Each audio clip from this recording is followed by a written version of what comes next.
There is a reference in this document to the articles on the responsibility of states for internationally wrongful acts. But are these actually rules of international law or rules that are proposed, that are to be proposed to the state and may become part of international law at some future stage? Right, sir. My submission is these are rules of international law, and on that point, I'd refer you firstly to tab 11, which sets out the articles themselves, which are cited in the Joint Committee report that we just looked at.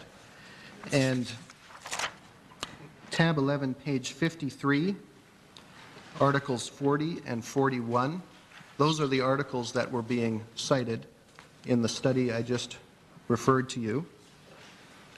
You'll notice this serious breaches is defined in Article 40. That is a particular type of breach. It's not a one-off. It's not something that just happened one time. It's a systematic sort of a violation of a principle of jus cogens. And then you see the principle underlined in Article 41. So that's the first place I would take you. The second place I would take you then is the Palestinian Wall case, which is at tab 15 of our condensed book. And so this, of course, is the decision from the International Court of Justice. This is the Supreme Court of International Law. And if you look at page 70 of this particular case, you'll see, sorry, sir, if you're not there, it's tab 15, and it's page 70. And you'll see that point is made right there by the International Court of Justice. Now, if you've looked at our factum on this point, you may see that we've put some discussion and some footnotes and so forth where some commentators have said, well, this may just be a progressive opinion as to where international law may be headed. But that comment was made before this decision from the International Court of Justice. So it seems to us fairly clear that at least dealing with this specific type of breach of international law, there actually is a positive duty. Well, how do you help me here, how you translate those international principles that you are referring to into domestic law so as to then further become a principle of fundamental justice under the Canadian Charter? Because as we know, there are several treaties even and all kinds of principles of international law. They don't all become automatically domestic law, where the domestic institutions, the government and the courts have a duty to implement them. So what is your bridge to bring them into Canadian law and further as a principle of fundamental justice under Section 7? That I need help from you on Sure. that point. And I guess my answer is to say, well, first of all, of course, the Court has said that the Charter is to be generally interpreted in light of international law. It is not necessarily, does not necessarily incorporate all of international law. But I'd ask you just to look at the nature of this particular principle. And what it is based on, first of all, is violations of jus cogens. So these are the peremptory norms of international law. Sorry, violation of? I'm sorry, I didn't hear. Jus cogens, J-U-S, and then C-O-G-E-N-S. And so these are the peremptory norms. They're like the constitutional norms of international law. They're the higher norms. They're the fundamental principles of fundamental justice, if you will, when it comes to international law. And they don't include many principles. They include the prohibition against torture, and they include the prohibition against arbitrary detention, for example. So in my respectful submission, when we're talking about principles of this nature, when they are recognized as not just being your garden variety principles of international law, but actually the peremptory norms of international law, then they are highly persuasive in terms of determining principles of fundamental justice in Canada. In Canada, that then you have to go beyond, because your argument seems to be that those are fundamental principles that even if we don't have a specific statute incorporating them here, they're part of our atmosphere, our law in Canada. So there's no one here who could torture and so on and so forth. But how does it then translate into the Canadian institutions having a positive duty to act when there is a breach of those norms elsewhere?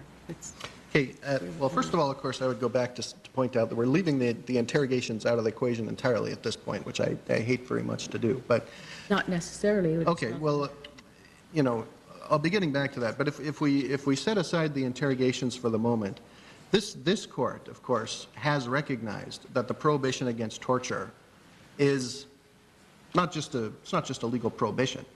It's a principle of fundamental justice. And Surish, I think this court made it pretty clear that that this prohibition is a principle of jus cogens, that it is a peremptory norm of international law. So in my submission, it is, now I don't have any Canadian case law in relation to this particular positive duty that's discussed in these international law materials, because it hasn't come up. There is no Canadian case nor any international case. Well, there's the international case. Well, the international, any national court, not the UK, no national court have ever recognized such a duty to repatriate. Well, no, and frankly, I would acknowledge that in the Al-Rawi case, the court said this isn't a principle of English law. And essentially, this argument that I'm now making was rejected. Because if you then look at the Muhammad case that followed Al-Rawi, it looked back and said that was probably mistaken.